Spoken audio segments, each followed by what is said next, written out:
प्रणाम दोस्तों, आपका आपके अपने चैनल आस्था भक्ति एवं श्रद्धा में स्वागत है। ओम नमो नारायणाय। दोस्तों, उत्पन्ना एकादशी को मार्गशीर्ष माह के कृष्ण पक्ष में मनाया जाता है। प्रत्येक वर्ष आने वाले इस उत्सव पर भगवान श्री नारायण का पूजन किया जाता है। उत्पन्ना एकादशी को श्री हरि का दिन कहा जाता है।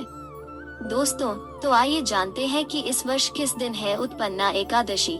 शुभ मुहूर्त, व्रत पारण करने का मुहूर्त, हरि वासर समाप्त होने का समय, उत्पन्ना एकादशी का महत्व, व्रत पूजन में लगने वाली सामग्री, व्रत पूजा की विधि, उत्पन्ना एकादशी के दिन कौन से काम आपको भूलकर भी नहीं करने चाहिए, और उत्पन्ना एकादशी व्रत की पौराणिक कथा यानी उत्पन्ना एकादशी से संबंधित संपूर्ण जानकारी। ये सारी जानकारी हम आपको इस वीडियो में देने वाले हैं। तो दोस्तों, वीडियो को अंत तक जरूर देखें और अगर आप मेरे चैनल में नए आए हैं तो सब्सक्राइब करना ना भूलें। दोस्तों, आइए सबसे पहले जानते हैं उत्पन्ना एकादशी का महत्व। उत्पन्ना एकादशी व्रत को बहुत खास माना जाता है। कहते हैं कि इस तिथि पर ही भगवान विष्णु में से देवी एकादशी प्रकट हुई थी। देवी एकादशी के इस तिथि पर उत्पन्न होने की वजह से ही इस एकादशी को उत्पन्ना एकादशी कहा जाता है। कहते हैं कि एकादशी व्रत रखने से मोक्ष की प्राप्ति हो सकती है। इस दिन वैदिक कर्मकांड से पूजा करना बहुत फलदायी होता है। दोस्तों, अगर आपको पितृ तर्पण करना है तो उसके लिए इस दिन की दोपहर का समय बहुत ही शुभ होता है।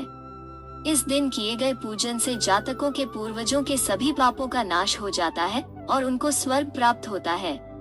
इस दिन पूजा के बाद भजन कीर्तन करके प्रभु के गीत गाए जाते हैं। उत्पन्ना एकादशी के अंत में क्षमा पूजा करना बहुत ही आवश्यक होता है, क्योंकि मनुष्य कितने भी अनुष्ठानों का पूरा पालन करके पूजा अर्चना करे, फिर भी चंचल मन के कारण कहीं न कहीं गलती हो ही जाती है।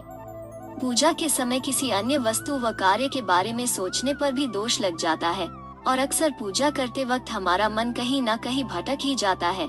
इसी कारण से अंत में क्षमा पूजा की जाती है।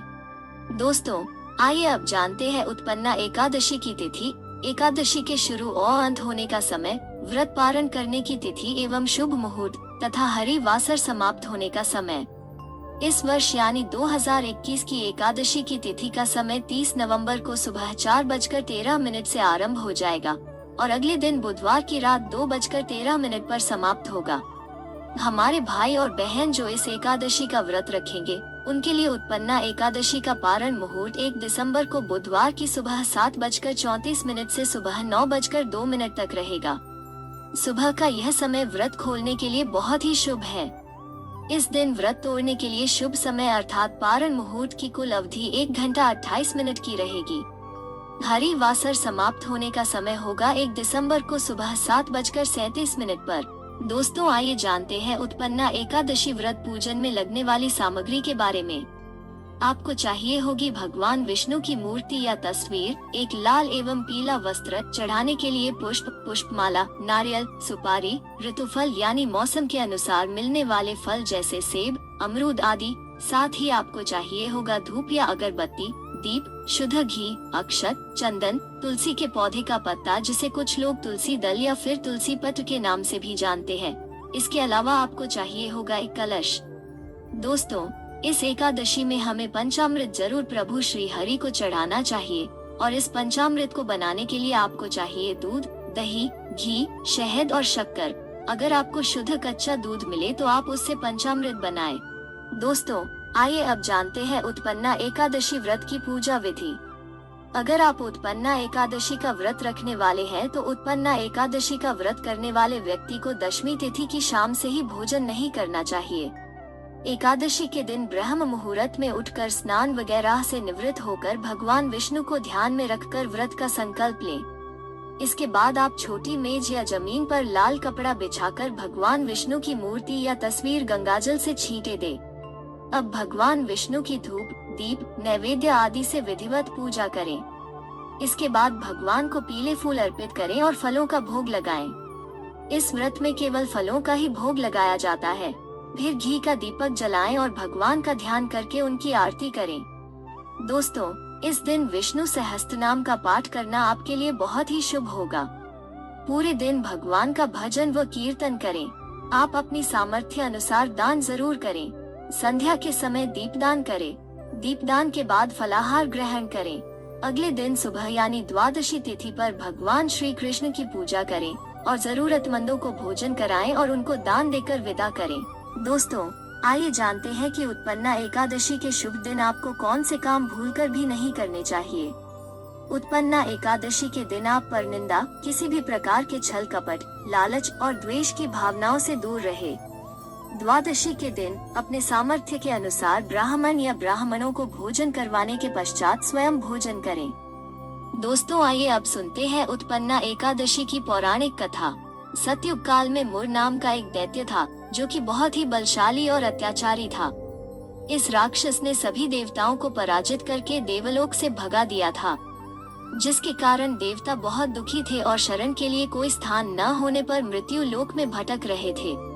भगवान शिव द्वारा आदेश दिए जाने पर सभी देवता क्षीरसागर में भगवान श्री विष्णु से सहायता मांगने के लिए गए।